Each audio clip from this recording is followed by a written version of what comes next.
Saudara, hari ini Majelis Hakim kasus dugaan korupsi di Jiwasraya akan memvonis Saudara 4 Maria terdakwa. Paulinumowa Di adalah sidang satu dari sebelumnya, 5 keempat Sementara itu, terdakwa pada dituntut 28 Juni jaksa lalu, polisi penjara juga selama menceritakan 8 perusahaan hasil korupsi 100 Kami miliar. Tolong tangkap saya, Pak. Pak, tolong tangkap saya, Pak. Pak, tolong, Pak, tangkap saya sekarang, Pak. Tangkap saya, Pak. Saya ingin menjadi koruptor yang baik dan benar, Pak. Saya ingin memberikan contoh bagi rekan-rekan koruptor saya di luar sana bahwa tak baik terus-menerus melarikan diri. Lebih baik duduk tenang di pengadilan. Jika ingin bersembunyi, bukankah tempat persembunyian paling aman bagi koruptor ada di pengadilan? Ya, jelas. Kita tak akan pernah diperlakukan macam maling ayam. Mungkin hanya ditanya sedikit-sedikit sambil basa-basi minta hasil dari korupsi. Gak ada salahnya sih kita berbagi. Anggap saja itu sedekah untuk mereka. Lagi pula, ini semua juga bukan uang kita kan? Makanya, anggap sedekah saja bagi mereka. Maka daripada itu, saya di sini, saya hendak diadili. Saya tidak akan mengelak jika disebut sebagai koruptor yang kakap, Pak. Apakah benar ibu tidak akan mengelak jika ibu dikatakan sebagai koruptor yang kakap, Bu? Tanya seorang wartawan. Sebenarnya, saya ini ingin meluruskan perihal yang keliru.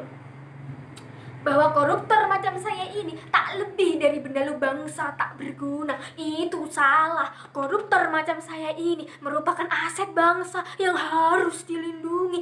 Karena kamilah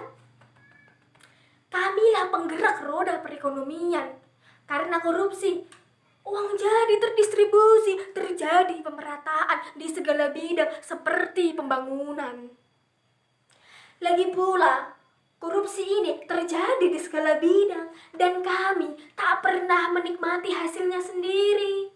Kami selalu menyumbang iuran pembangunan tempat ibadah, santunan anak yatim, membantu korban bencana alam, iuran 17-an, dan masih banyak lagi. Ya karena kami koruptor yang baik, kami tahu cara mengelabuhi. Dengan berbuat baik, kami jadi dihormati dan disegani. Duduk di depan bila ada hajatan, dan diminta bicara bila ada pengajian. Itulah koruptor yang baik. Lantas bagaimana tanggapan ibu perihal para mahasiswa yang terus berdemo untuk memenjarakan para koruptor? Tanya lagi seorang wartawan. Itu naif. Naif sekali bila mahasiswa menuntut untuk memenjarakan koruptor macam kami ini. Karena nanti yang bingung itu negara. Negara akan bingung karena harus membangun banyak sekali penjara. Sebab 70% warga Republik ini pasti akan masuk penjara. Dan memenjarakan koruptor itu memerlukan dana yang sangat besar, lebih tinggi dan lebih besar daripada dana yang dialokasikan untuk membantu meringankan warga kemiskinan. Nah, daripada uang negara dihambur-hamburkan untuk membangun penjara yang tak berguna itu, lebih baik kita korupsi. Hasilnya kita bagi-bagi secara adil dan merata. Itulah koruptor yang baik dan benar. Sesuai Pancasila, sesuai pula dengan trias politika. Asal kalian tahu, korupsi itu ibarat lokomotif yang membuka gerbong-gerbong demokrasi dan keberuntungan bagi negara. Banyak sekali jelas orang yang mengantri ingin menikmatinya. Maka dari itu, jika kalian ingin menghapuskan korupsi, itu sama saja kalian menggulingkan gerbong-gerbong demokrasi. Itu sangat berbahaya karena dapat menyebabkan keonaran para demonstran bayaran. Saya tidak mau itu terjadi. Saya ini koruptor yang cinta damai. Maka dari itu, janganlah terlalu pojokan kami. Jika ditanya soal unjuk kekuatan, Kami bisa unjuk aksi besar-besaran di luar sana, tapi nanti kalian yang bingung. Kalian akan tahu, kalian akan takut betapa berkuasanya kami di negeri ini. Kami ada di setiap sendi bangsa ini. Lantas bagaimana cara kalian membasmi? Itu sama saja kalian mengamputasi tubuh sendiri. Tidak lucu, bukan? Maka anggap saja korupsi itu ibarat perekonomian di negeri ini yang sudah banyak hutangnya, banyak pula koruptornya. Maka dari itu, mulai sekarang marilah kita belajar rukun, hidup bersama berdampingan secara damai. Lagi pula, yang korupsi atau yang tidak korupsi, apa sih bedanya? Bukankah kesalahan merupakan kebenaran yang tertunda? Iya, jelas. Itu sama saja dengan korupsi. Yang korupsi, yang tidak korupsi, hanya soal waktu dan kesempatan saja yang tertunda. Semua akan mendapat tempat dan semua pun akan mendapatkan giliran.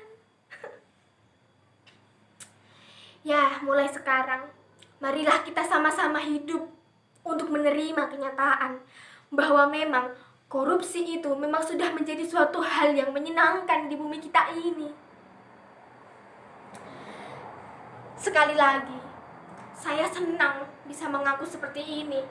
Saya justru bangga karena beban yang saya pikul seperti sudah hilang. Hidup saya lebih tenang, rileks. Makanya saya di sini. Ya, bagaimana?